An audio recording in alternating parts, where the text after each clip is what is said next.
Observatorio 2012 con Ciro Murayama. Estamos de vuelta en Observatorio 2012. Vamos a nuestra sección Tiempo de Definiciones, el plato fuerte de este programa. Hoy, como avanzábamos al principio, tenemos una conversación hecha desde la UNAM, desde el antiguo Colegio de San Ildefonso, con Enrique Peña Nieto, el abanderado presidencial del PRI. Se trata de una de las 4 entrevistas que haremos con todos los candidatos a la presidencia bajo las mismas reglas del juego, como corresponde desde la universidad, con autonomía, con imparcialidad, con respeto, pero también tratando de crear un contexto de exigencia a las definiciones de los actores políticos. Acompáñenos a esta charla, ya volvemos. Tiempo de definiciones.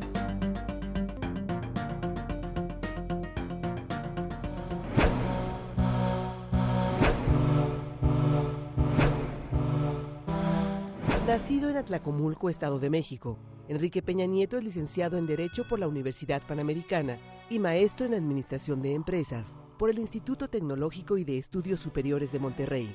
Es miembro del Partido Revolucionario Institucional desde 1984. Entre 2000 y 2002 fue secretario de Administración del Gobierno del Estado de México, cargo que abandonó al ser electo diputado local por Atlacomulco.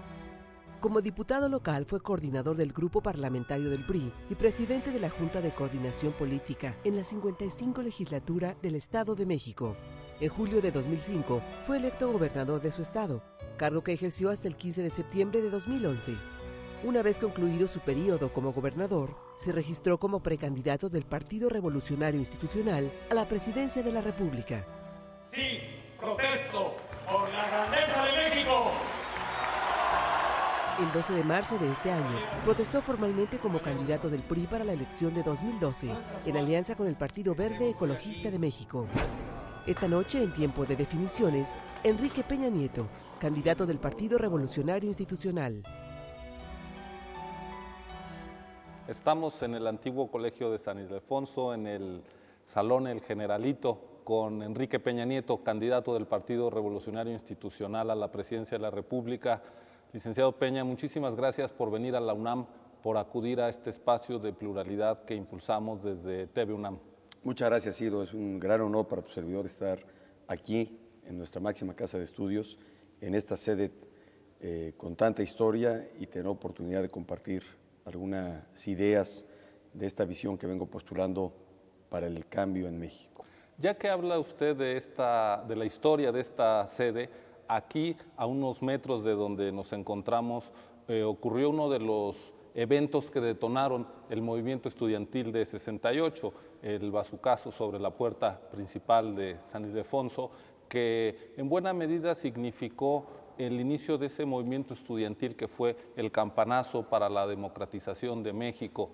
Yo quisiera preguntarle sobre su visión de la democracia mexicana. Usted señala en su libro México, la gran esperanza, que es momento de pasar de una democracia electoral a una democracia de derechos plenos, a una democracia eficaz, se refiere usted. ¿Por qué no nos comparte su visión de la situación democrática política del país y por dónde avanzar? Con mucho gusto, Ciro. Mira, yo creo que México ha cambiado y especialmente en su democracia. Sin duda, en los últimos años se fue fortaleciendo y consolidando nuestra democracia.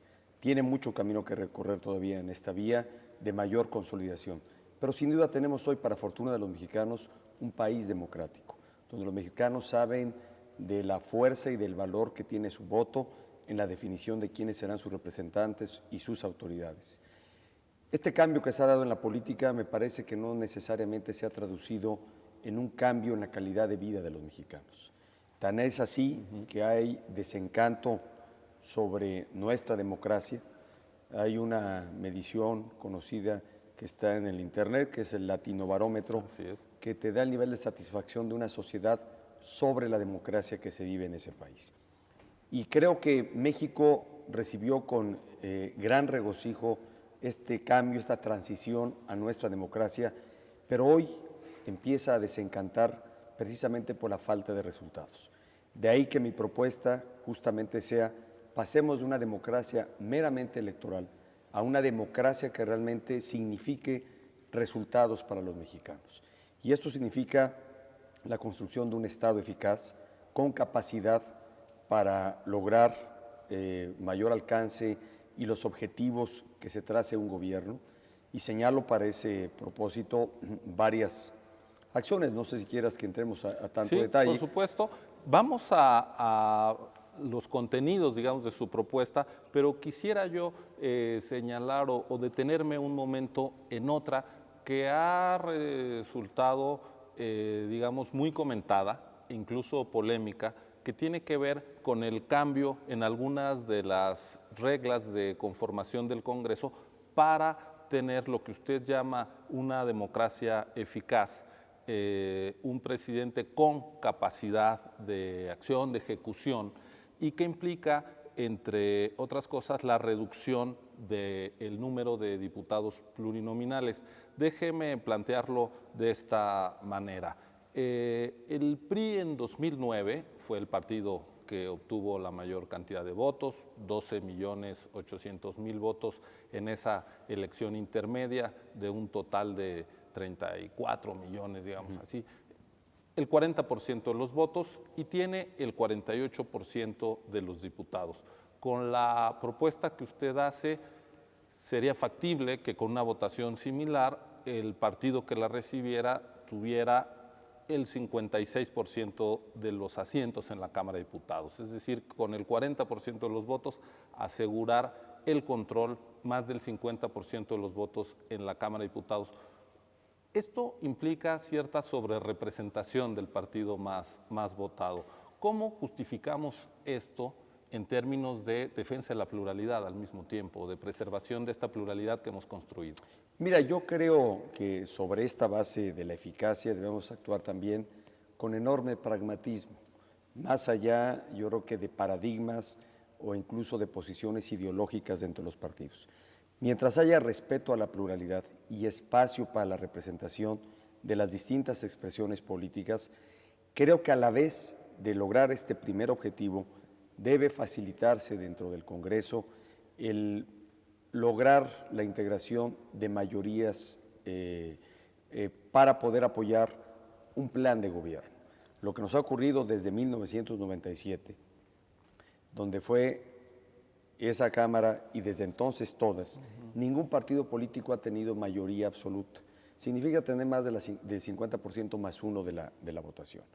Que esto, por un lado, te facilita en apoyo a iniciativas del Ejecutivo el respaldarlas y poderles dar curso. No, por otro lado, impide también modificaciones a nuestra Constitución, porque esta demanda mayoría calificada. De tal suerte que tienes un mecanismo que facilita y que, reconociendo que somos un país donde hay al menos 3 principales fuerzas políticas, lo cual numéricamente hace casi inviable, muy difícil que un solo partido obtenga por sí solo más de un 50% de la votación. Pasa en varias partes del mundo el poder darle a cada partido o dentro del marco legal una mínima sobrerepresentación para que, entendiendo esta condición, se pueda lograr esta mayoría Ahora, en absoluta. México esta mínima sobrerepresentación es del 8%. Es correcto, y está ¿Hay topada. que ampliarla? Yo la ampliaría si consideras que ningún partido, teniendo 3 fuerzas políticas, si dividieras casi de forma equitativa el 100%, pues tendría un partido político 33%, cuando más, y hemos observado los resultados que se han obtenido en las últimas elecciones, ninguna supera el 40%. Al presidente Fox, al presidente Calderón, lo que les ha faltado es el control del Congreso, porque en ese caso estaríamos No asumiendo que el necesariamente. PRI no colaboró en un conjunto de reformas. Mira, y cambiaron muchas leyes, incluso ha cambiado mucho la Constitución en este periodo de Congreso dividido. Yo creo que no necesariamente, simplemente creo que favorece y apoya. Y por ello incluso me he comprometido a promover ante el propio Congreso la reducción del número de diputados plurinominales. Hoy tienes 300 de mayoría relativa y 200 plurinominales, de partido, como son conocidos. Me parece que, a final de cuentas, la sobrerepresentación se ha dado más a las minorías que a quienes reciben realmente por el voto una mayor representación. De ahí que sugiera se pueda reducir el número de diputados y mantener eventualmente las reglas que hoy dan a esta sobrerepresentación del 8%. Creo que eso facilitaría, pero también hay que decirlo, no significa que de no lograr una mayoría absoluta en el Congreso no se puedan hacer reformas y no se puedan construir acuerdos y consensos. Fui gobernador del Estado de México y 4 años tuve Cámara de oposición, totalmente de oposición. Eran 21 diputados del PRI, 20 del PAN, 19 del PRD. Era una Cámara tripartidizada auténticamente. Sin embargo, fue posible construir acuerdos. Creo que un gobierno también se prueba en su capacidad y en su oficio político en la medida que logra consensar acuerdos. El PRI me parece que siendo hoy oposición ha actuado de manera responsable y ha apoyado iniciativas enviadas por el Ejecutivo. ¿Cuándo dejó de ocurrir esto? Yo he señalado también que me parece que cuando el gobierno o el partido en el gobierno tuvo por mayor prioridad establecer alianzas u objetivos electorales, dejó de encontrar la alianza para impulsar reformas estructurales. El PRI dejó de acompañar al partido y en el gobierno, cuando sí lo hizo al principio de esta gestión y en varias reformas, cuando, por un lado, el partido de gobernante decidió que era más importante hacer alianzas para derrotar al PRI en lo electoral, lo cual resultaba en una gran incongruencia pedir que el PRI apoyara en lo legislativo y en el terreno electoral se le combatiera. Simplemente era un tema de incongruencia. Y cuando el partido cuando el gobierno define sus prioridades, claro, estarán en condición de poder lograr los acuerdos necesarios. Pero finalmente la pluralidad no impide la gobernabilidad, como se demostró en el caso del Estado de México. Totalmente de acuerdo. Totalmente de acuerdo. Las artes de la política permiten que la pluralidad también genere gobernabilidad. Totalmente de acuerdo. A ver, estoy tan convencido de que así es, que en el Estado de México, al llegar al gobierno, establecí claramente cuál era la condición en la que estaba. Que había sido efectivamente electo por el partido que representaba, por mi partido, pero que la responsabilidad de gobernar era para con todos los mexiquenses. Entonces, hoy aspiro a a una mayor responsabilidad como presidente de México, pero evidentemente para gobernar a todos los mexicanos y reconociendo la presencia de las distintas fuerzas políticas. Más allá de que puedan verse como adversarios, quien asume tarea y responsabilidad de gobierno está en el deber y en la obligación de servir a todos por igual. Si quiere, permítame hacer una pausa y regresamos a los contenidos de su propuesta en materia económica. Ciro. Gracias. Esto es Observatorio 2012 por TV UNAM. Volvemos en unos segundos.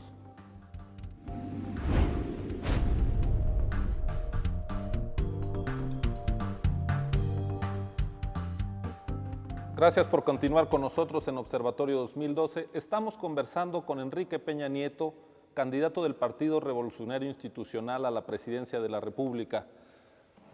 Enrique Peña, en su libro habla de la necesidad de que la economía empiece a dar frutos después de un periodo largo de estancamiento.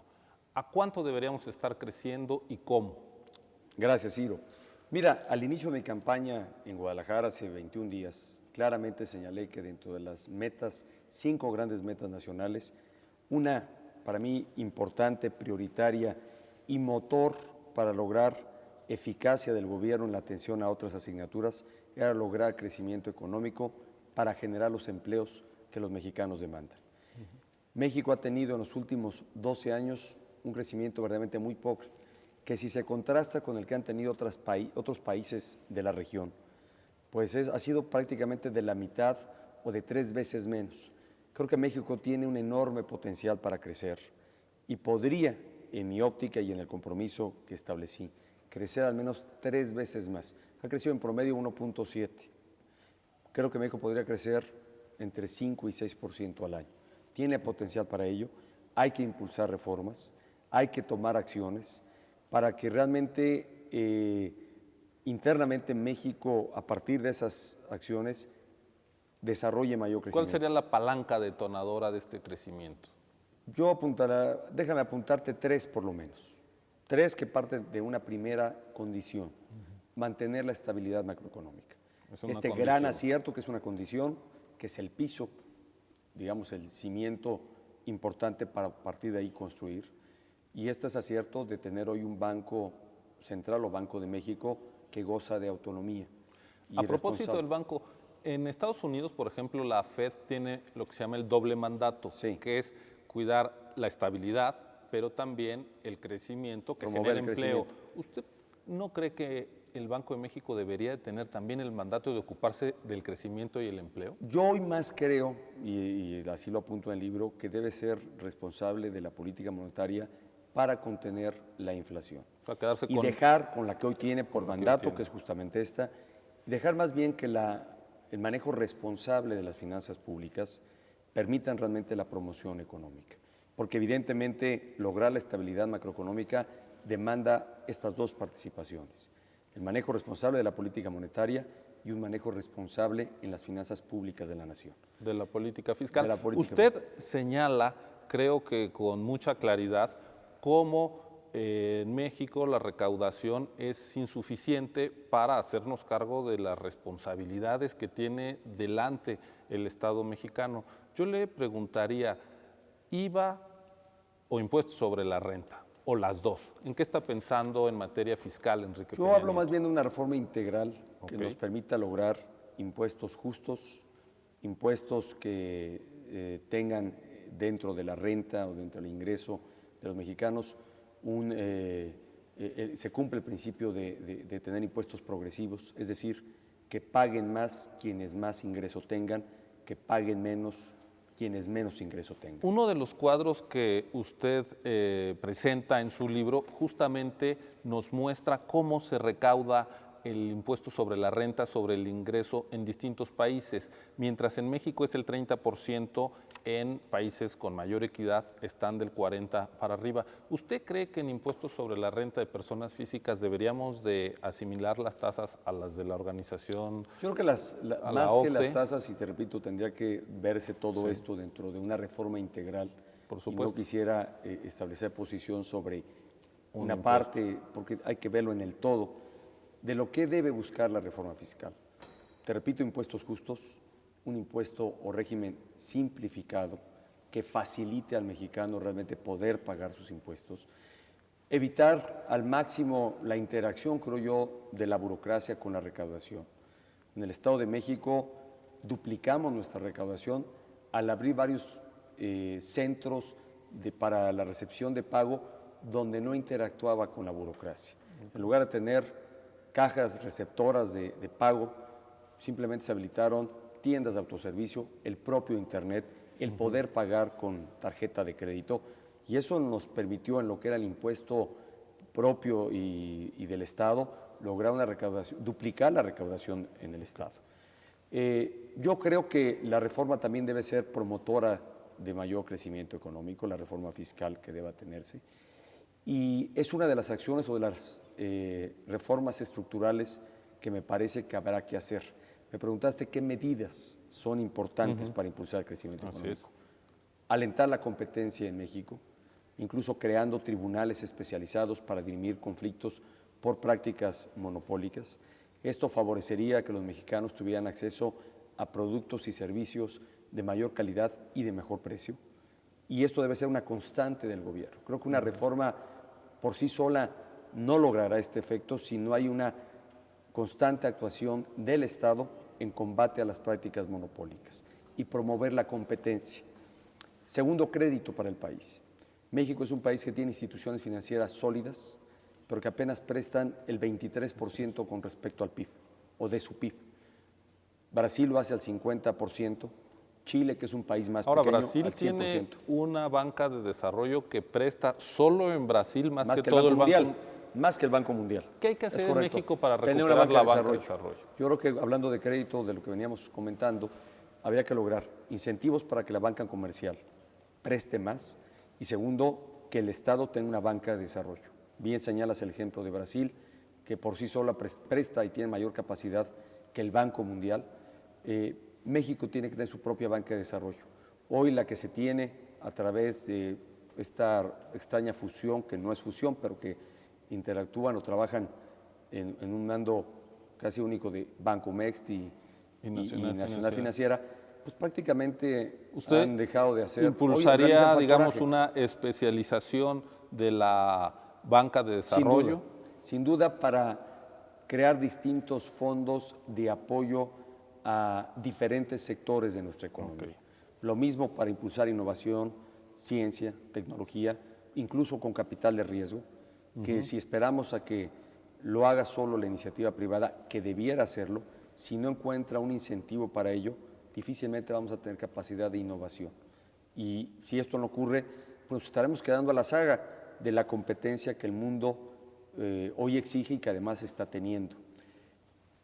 La reforma energética, que contrario a lo que muchos afirman de que mi propuesta es la privatización, es justamente todo lo contrario. A ver, ¿por qué reafirmo, es más bien tomar experiencia de la que otros países han impulsado y que ha sido exitosa, caso de Brasil y caso de Colombia en la región, que ha mantenido el Estado la propiedad de su petróleo, la propiedad de sus hidrocarburos, la rectoría de su empresa, pero ha abierto la posibilidad de que la iniciativa privada participe en exploración, en explotación o en refinación.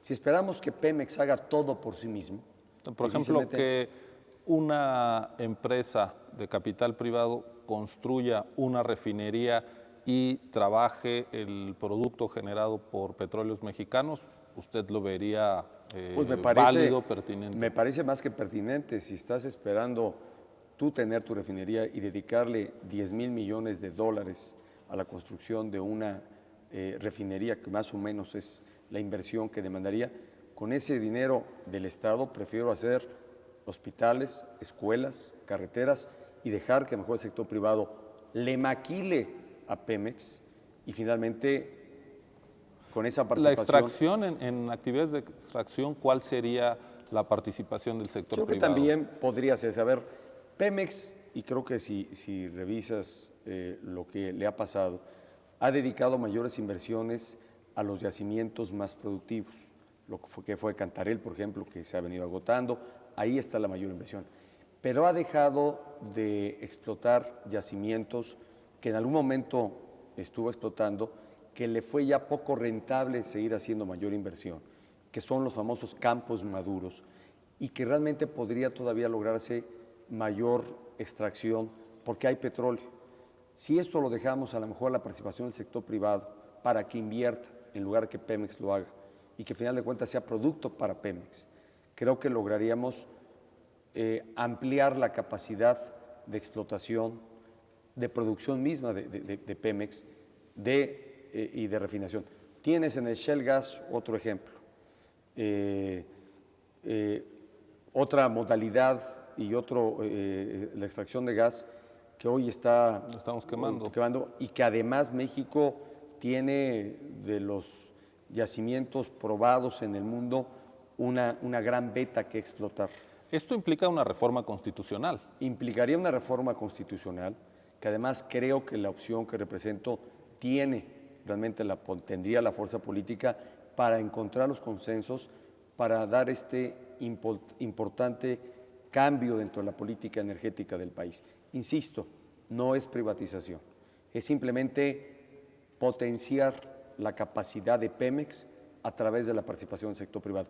Mira, lo llevo a otro tema, a otra asignatura, claro que sí, donde nada tiene que ver con el petróleo, pero donde ves que la alianza con el sector privado resulta en beneficio para la población. Desarrollo de infraestructura. Si esperas que un gobierno tenga el recurso por sí mismo para hacer las carreteras que detonen la infraestructura y el desarrollo de México, pues no hubieses podido lograr lo que a través de la concesión, a través de las asociaciones público-privadas has podido desarrollar. Y esa infraestructura, al final de cuentas, es para el Estado. El Estado en algún momento terminará por convertirse en propietario de esta infraestructura, pero no te esperas, no dejas pasar tiempo a que alguna vez el Estado por sí mismo lo pudiera desarrollar.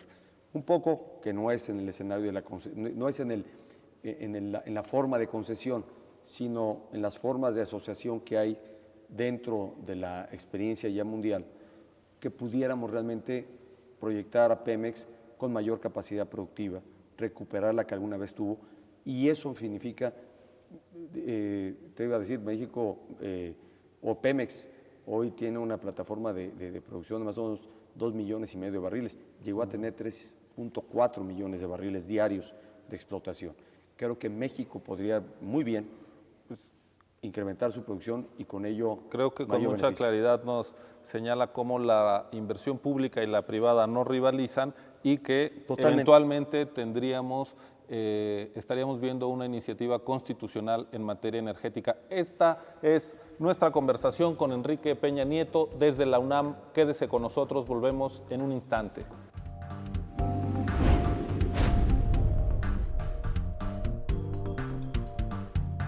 Esto es Observatorio 2012, estamos conversando en el antiguo Colegio de San Ildefonso con Enrique Peña Nieto, candidato del Partido Revolucionario Institucional a la presidencia del país.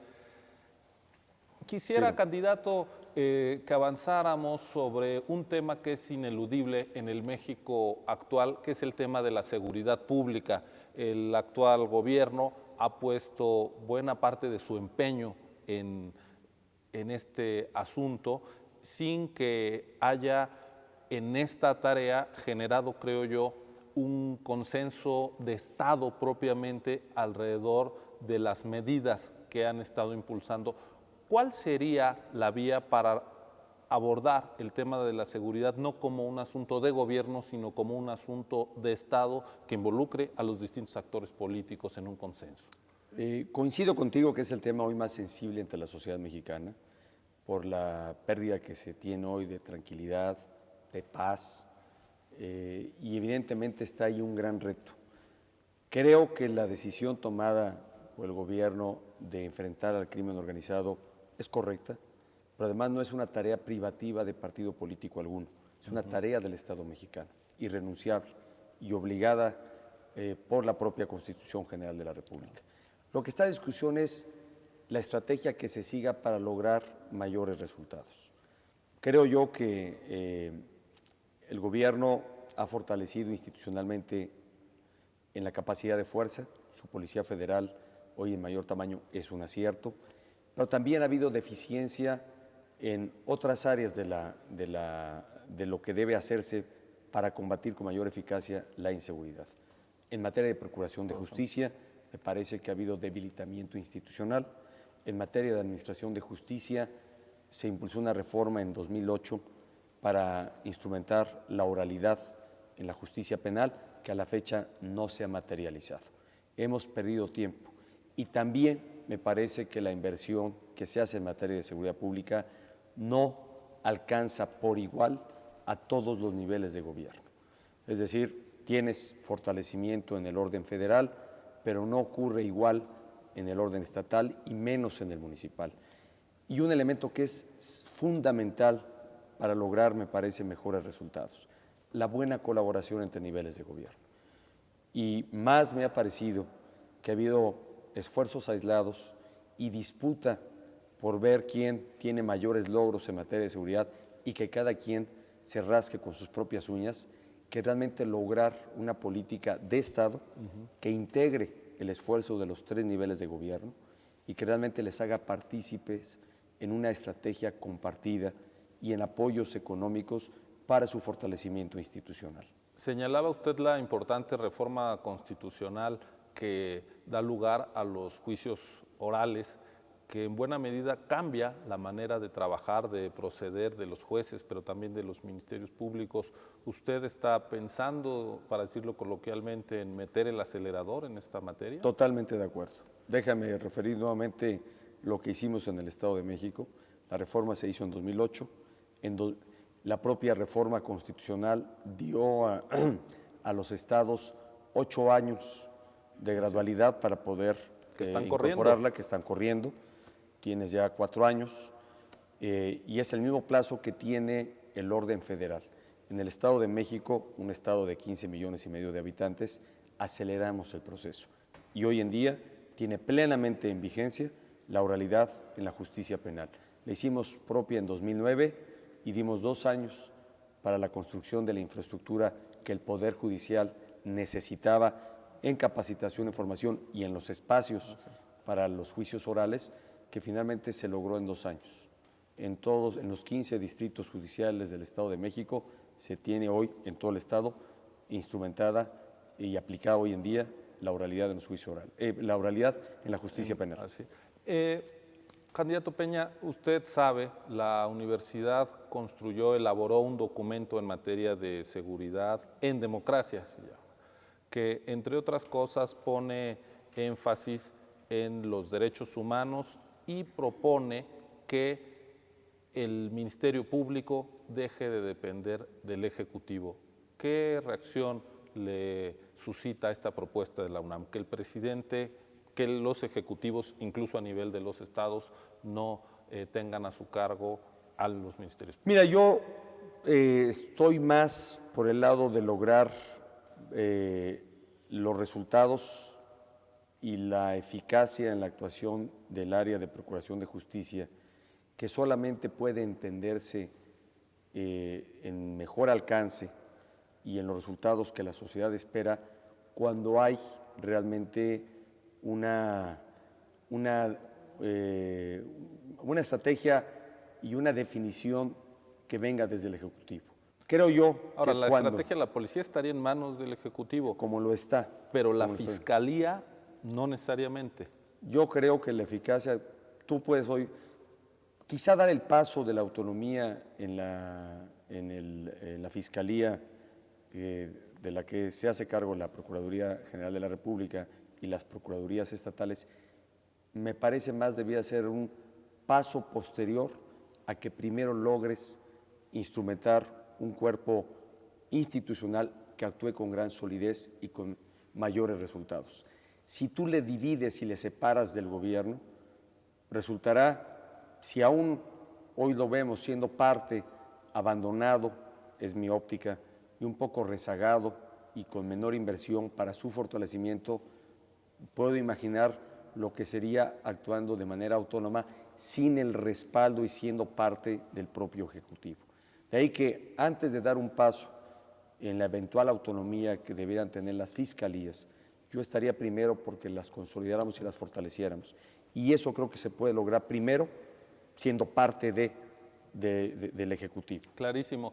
En esta materia, el presidente Calderón envió una iniciativa de creación de ley de seguridad nacional que pasó por el Senado y después en la Cámara de Diputados, digamos, se complicó, pero en parte el grupo parlamentario del PRI en el Estado de México incorporó algunas adiciones que son muy controvertidas. Por ejemplo, la posibilidad de que el presidente de la República declare riesgos, vulnerabilidad a la estabilidad nacional. No es estado de excepción, pero sí permitiría que, por ejemplo, el Ejército realice tareas de investigación que hoy no están en nuestro marco jurídico. ¿Qué definiciones tiene Enrique Peña sobre esta iniciativa de Ley de Seguridad Nacional? Bueno, es una ley que todavía no ha sido aprobada y me parece que se ha discutido. ¿Qué retomaría usted de Yo ella? creo que debe sí claramente señalar las atribuciones que deba tener las instituciones de orden civil y la eventual participación del Ejército Mexicano y de la Armada. Yo creo, y esta es mi convicción, que tanto el Ejército como la Armada no deberían estar en trabajar por la seguridad de nuestro país, por la seguridad interior del país, pero no en labores de policía. Hoy se ha seguido esta idea y también he señalado que gradualmente el Ejército y la Armada deberán regresar a sus cuarteles y más bien por ahora y temporalmente sustituir, como lo vienen haciendo, las ineficiencias de algunas instituciones en algunos lugares que se han debilitado dichas instituciones. Hay corporaciones policíacas que están cooptadas por el crimen organizado, hay corporaciones policíacas en algunos municipios que simplemente no existen o están cooptadas, y ahí creo yo que la presencia del Ejército ha favorecido a, por lo menos, establecer el orden y la presencia del Estado. Pero no puede ser una tarea permanente. Creo que el Ejército tiene que dedicarse a lo suyo. Ni está preparado ni está capacitado para esta tarea de investigación policíaca y persecución policíaca, sino que esa debe estar en áreas civiles que tenga el Estado mexicano. Permítame una pregunta en materia de derechos y una pregunta específica en materia de derechos de la mujer y derechos reproductivos. En los últimos años hemos visto un conjunto de cambios legislativos en distintos estados del país declarando que la vida humana empieza desde la concepción. Estos cambios en las constituciones locales casi siempre fueron hechos de la mano del PAN y de su partido, del PRI. ¿Cuál es la visión de Enrique Peña Nieto sobre este tema? Mira, creo que dentro de nuestro federalismo esta idea debe estar dejada a la representación local, porque debemos partir de reconocer que en nuestro país hay una gran diversidad cultural, de tradición y de costumbre, y que cada legislatura local debiera asumir. ¿Pero los derechos de la mujer pueden amoldarse a las tradiciones? Más bien a lo que es la cultura de cada pueblo. A lo ¿Incluso que es, a la cultura? A la cultura, al concepto que un pueblo y que cada estado eventualmente tenga. Por eso me parece que es un tema que debe dejarse más a la legislación local que a una legislación de orden nacional, porque evidentemente no se puede imponer a nivel nacional, una forma a todo o una norma a todo el país. ¿Usted impulsaría alguna reforma en ese sentido? No en este sentido, no en este sentido, Ciro. Te reitero, me parece que debe responder a condiciones particulares de cada estado. Y obviamente creo que quienes serán responsables de procesar esto será la legislatura local. Hay un conjunto de propuestas que usted ha hecho en materia de seguridad social universal. Le pediría que fuéramos un corte y regresáramos con mucho gusto, a tratarlas. Sí, encantado. Esto es Observatorio 2012. Como usted ve, estamos conversando con el abanderado presidencial del PRI, Enrique Peña Nieto. Volvemos en unos instantes.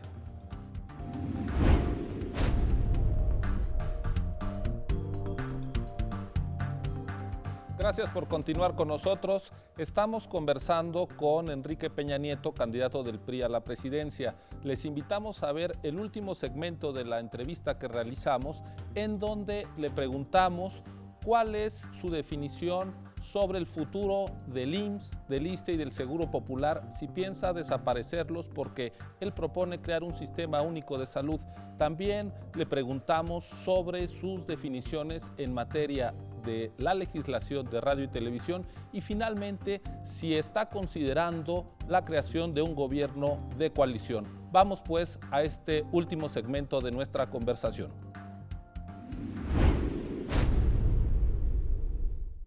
Enrique Peña Nieto, usted ha propuesto la creación de un sistema de protección social universal para México. ¿Por qué no nos explica en qué consiste esta manera de proteger a la gente frente a las eventualidades de la vida, la enfermedad, el envejecimiento, la muerte, trabajo? En fin. Mira, Ciro, sin duda me parece que es un proyecto muy ambicioso, porque la propuesta que hago es que la seguridad social llegue a todos los mexicanos. Hoy solo llega al 44% de la población, que están cubiertos a través del Seguro Social, del ISSSTE o de algún otro sistema de seguridad social local que se tenga. En el caso del Estado de México tiene el ISEMIM, los trabajadores del Estado y municipios. Pero tienes a un 66% de la población que no tiene ningún sistema y que no están cubiertos ni para la atención en la salud, no obstante que hoy el Seguro Popular mínimamente intenta este propósito de darle el acceso a la salud a todos los mexicanos. Lo logra en padrón, no así en la realidad, pero bueno, es una primera etapa. Mi propuesta en concreto es darle a los mexicanos 4 beneficios fundamentales. Por el hecho de ser mexicanos. Por el hecho de ser mexicanos. El primero de ellos es un real acceso a la salud, que significaría ampliar la infraestructura que hoy se tiene, con más médicos, más enfermeras, mayor atención a donde no alcanza. Segundo, un seguro por riesgos de trabajo. Nunca sabes qué pueda ocurrirte en el trabajo y en la eventualidad de tener algún accidente, saber que estás cubierto por la propia seguridad social. Tercero, un seguro de desempleo que permitiera cubrir temporalmente el que alguien perdiera su empleo y en el que lo recupera o encuentra empleo pueda tener un ingreso garantizado. Y cuarto, y muy importante, la pensión para el retiro. Nuestra población adulta, que por cierto cada vez más será mayor, vive a expensas de ser beneficiario de algún programa social de algún nivel de gobierno, federal, estatal, municipal, están inscritos ahí en alguna pensión y de no tenerla, pues simplemente no tiene para su subsistencia. Y además lo que recibe tampoco es suficiente. Creo que el que tenga hoy todos los mexicanos, el 100%, una seguridad social garantizada, es un piso, es un mínimo de justicia para todo mexicano. ¿Que va a costar? Sí, y la previsión que hacemos es que costará del orden de 4 puntos del PIB aproximadamente. Estimo que esto lo podríamos hacer gradualmente a través de impuestos generales. Okay. ¿Y por qué razón? Porque también es una forma de incentivar el empleo formal. Es una manera de que la población que se emplee lo haga en la formalidad y que goce de los beneficios de un sistema de seguridad social. Creo que el punto de llegada está clarísimo, pero lo que usted está proponiendo implica una transformación institucional profunda, es decir, un solo sistema de salud, no fragmentado. Es correcto. Esto implica que usted está pensando que en algún momento durante el próximo sexenio tendrían que desaparecer, hasta como los hemos conocido ahora, el IMSS, el ISSSTE y el Seguro Popular. Yo no hablaría de desaparecer, más bien entraría la óptica de hacerles evolucionar a ser parte de un sistema de seguridad social que llegue a todos los mexicanos. Pero ya no estarían diferenciándose. Más que desaparecer, para dejarlo muy en claro, porque esa es una lectura que hace, no es desaparecer, es hacerles parte a lo que hoy opera solo para una parte de los mexicanos, hacerles parte de este gran esfuerzo mayúsculo, que me sentiré verdaderamente satisfecho de lograr este gran proyecto de darle seguridad social universal, por ser universal, a todos los mexicanos.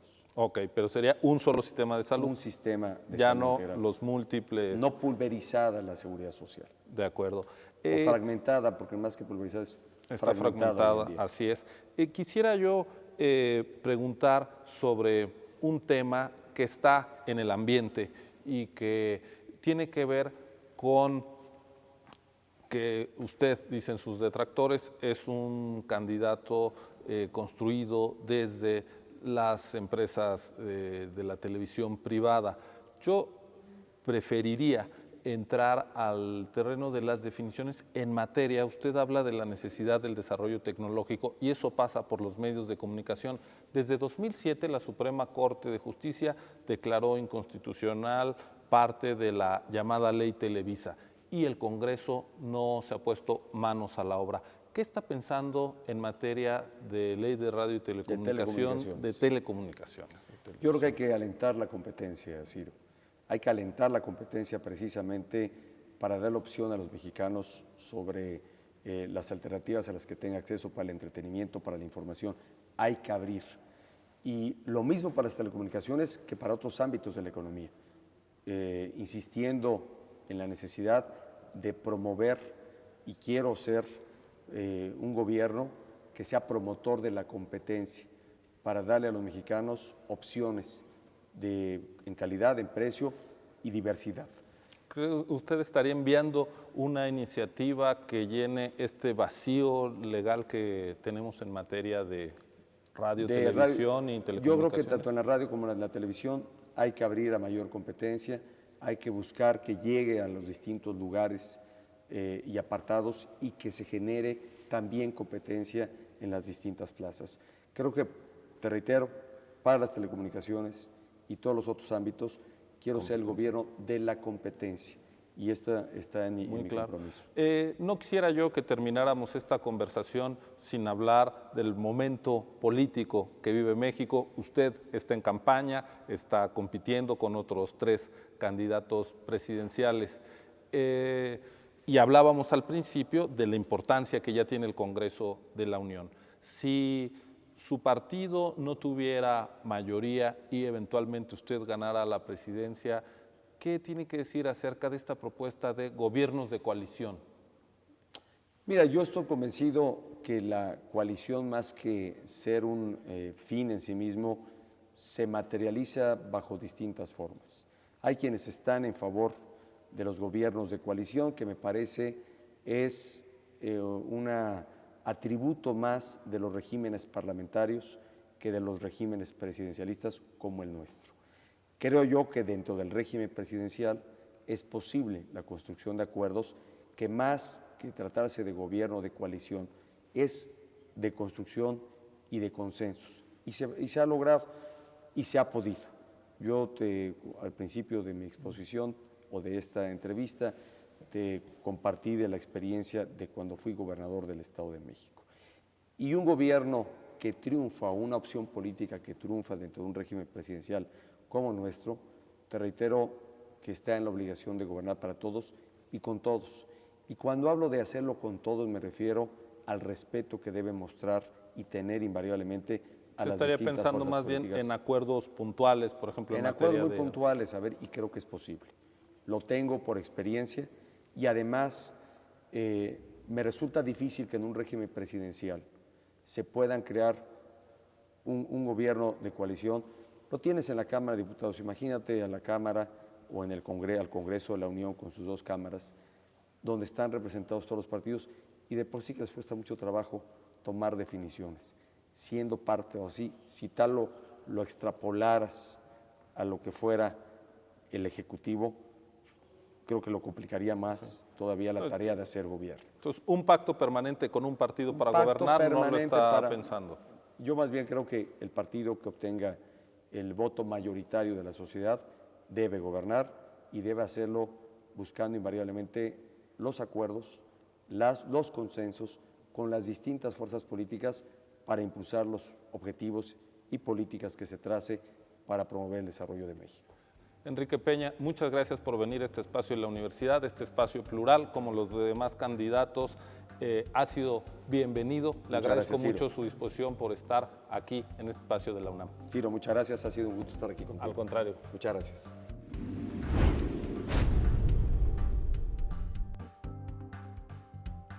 Pues ya lo ve, esta ha sido nuestra conversación con el candidato del PRI. Le preguntamos en libertad y en plena libertad, él respondió, como haremos con todos los candidatos. Esto es Observatorio 2012 desde la UNAM, un espacio abierto a la pluralidad y a la reflexión. Gracias por estar con nosotros, nos vemos la próxima semana. Muy buenas noches.